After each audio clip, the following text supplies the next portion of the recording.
Hello friends, again I am today before you with the model answer of yesterday's case study. Yesterday we gave a case study for which we are going to give the model answer today. Today we will take up one theoretical question for which we will be coming up with the model answer tomorrow. So now let us see what was the case study and what can be the model answer for that.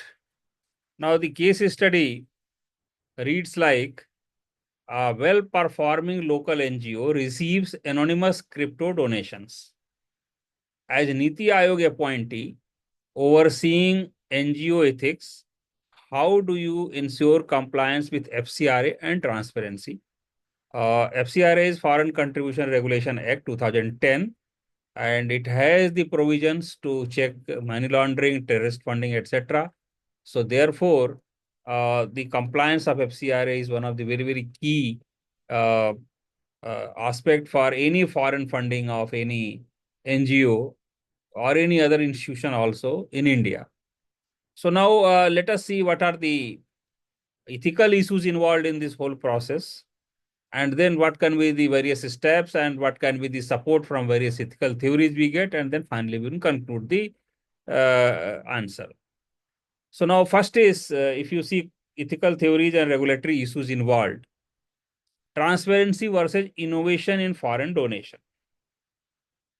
Second is compliance of FCRA. FCRA compliance, that is for Foreign Contribution Regulation Act 2010, compliance of its provisions in the context of pseudonymous crypto flows. Third is potential risk of foreign interference, money laundering, etc. So this is also again a very important thing. There is a Prevention of Money Laundering Act 2002.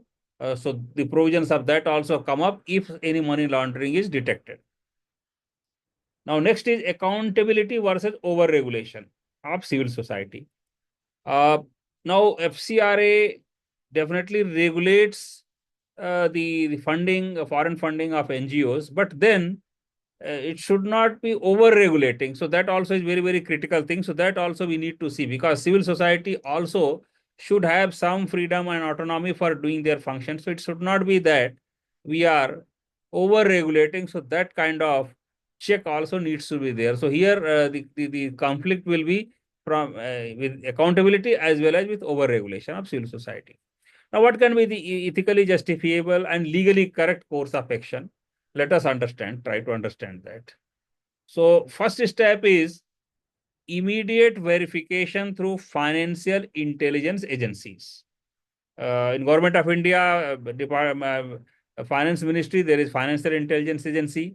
So, intelligence unit is there. And also there is RBI cyber surveillance wing. So one has to coordinate. In fact, this FCRA and the foreign funding of NGOs comes in Ministry of Home Affairs. So as a Niti Aayog officer, one has to coordinate with the Ministry of Home Affairs as well as with Finance Ministry for the Finance Intelligence Agency and RBI's cyber surveillance, that also comes under Ministry of Finance. So this has to be coordinated, and it should be ensured that FCRA provisions, FCRA 2010 and Prevention of Money Laundering Act 2002 provisions are complied with. Because any anonymous or unverifiable receipts of any money or crypto, etc., is illegal, or it raises red flags under FCRA. So that needs to be verified very quickly. So immediate verification has to be done. So what was the origin basically? To what extent we have to verify it? To trace the origin of funds, because this is important. Then second is pause and report under FCRA provisions. Now, as per section 11 of FCRA Act, that is Foreign Contribution Regulation Act, foreign donations must be from identifiable vetted sources. So this is important. So any anonymous contribution of which source cannot be traced or it's not identifiable should not be accepted. So therefore, NGO must freeze or return the funds pending due diligence accepting anonymous donation is a clear violation of the compliance of FCRA. So that is what has to be done. Third is institutional capacity building. So this is a positive measure basically. Engage the NGO leadership on crypto risk, ethical fundraising, and digital financial hygiene. Promote a shift towards traceable formal donation channels and blockchain transparency tools. For example, public wallets with KYC. So just like within the country, KYC is important. So accordingly, the foreign donations also have to be traceable, uh, and the digital hygiene has to be maintained. So this is again important suggestion which needs to be given. And accordingly, the institutional capacity building of NGOs, not only this NGO, but all other NGOs also should be taken who are regularly receiving foreign funding. Now, third is systemic recommendation to Niti Aayog. Propose a digital amendment to NGO Darpan platform. NGO Darpan platform is a platform launched by Niti Aayog, which manages various activities of NGOs within the country. So, propose a digital amendment to NGO Darpan platform requiring real-time reporting of foreign crypto assets and blockchain-linked donations. Align the proposal with FATF guidelines on virtual assets. FATF is Financial Action Task Force. This is international agency, basically, Financial Action Task Force, which monitors the money laundering activities and also terror funding. So FATF guidelines are there. So the proposals have to be aligned to FATF guidelines. So this kind of recommendation has to be given to Niti Aayog so that in future such kind of activities or such kind of irregularities do not occur. Now next is ethical proportionality. Now while enforcing compliance, avoid criminalizing the NGO if malice is not proven. Again, because what earlier we told that over-regulation should not be there. You have to regulate something, but then you cannot just over-regulate or just unnecessarily victimize. So proportionality has to be maintained. The punishment given has to be proportional to the irregularity noticed. So avoid criminalizing the NGO if malice is not proven. Emphasize corrective action over punitive measures as per Gandhian ethics and second ARC principles.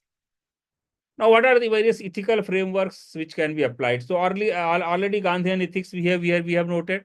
Besides that, what are others? So first is deontological. Deontological is duty-based ethics, because so whatever is the regulatory duty of the officer, that you have to follow. Now then second is Nolan principle. Transparency, objectivity, accountability has to be maintained. Then virtue ethics of Aristotle. Foster prudence, integrity, and reform. And then finally, constitutional morality, balance autonomy and oversight. Both needs to be balanced.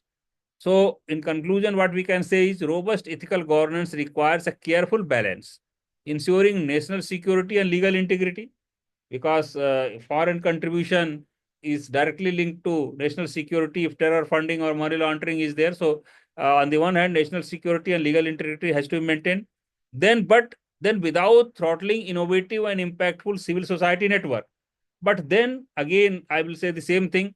We cannot over-regulate the civil society or NGOs, because most of the NGOs, they do good work, and we need to promote. We need to basically collaborate with them in many situations. So therefore, their voice or their action should not be throttled. So that this also needs to be there. Then regulations must evolve technology without compromising core ethical values.